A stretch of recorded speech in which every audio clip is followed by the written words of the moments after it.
এক বাবা এসে বললেন, উমরে ফারুক আমার ছেলে কথা শোনে না, বেয়াদব। উমরে ফারুক ছেলেরে ডাকলেন, বাবা তুমি তোমার আব্বাজানের কথা শোনো না, এটা তো কবিরা গুনাহ। ছেলে বলে, উমরে ফারুক সব দায় দায়িত্ব আল্লাহ ছেলে মেয়েদেরকে দিয়েছে, বাবা মাকে কোনো দায়িত্ব দেয় নাই। উমরে ফারুক বললেন, অবশ্যই দায়িত্ব দিয়েছে। তাহলে বলেন আমার বাবার দায়িত্ব কি? উনি বললেন, প্রাইমারিলি প্রথমত 3 দায়িত্ব। পৃথিবীর প্রতিটি বাবার উচিত ছেলেদের মেয়েদের জন্য ভালো মায়ের ব্যবস্থা করা। 2 নম্বরে সুন্দর তার একটা নাম রেখে দেয়া। 3 নাম্বার তার আল্লাহর কিতাব শিক্ষা দেওয়া। এবার ছেলেকে আমার আব্বা 3টার একটাও করে নাই।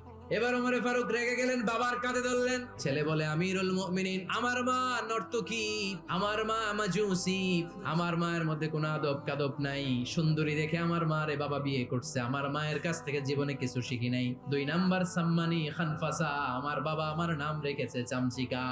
ওয়ালাম ইউআল্লিমনি হারফাম মিন কিতাবিল্লাহ, আমিরুল মুমিনিন, শুধু তাই না, আল্লাহর কোরআনের একটা অক্ষর আমার বাবা কোনোদিন আমারে শিক্ষা দেয় না। ওমর ফারুক রেগে গেলেন, এবার বাপের কান্দে দইরা মারতে শুরু করলেন। তুই ফুলার নামে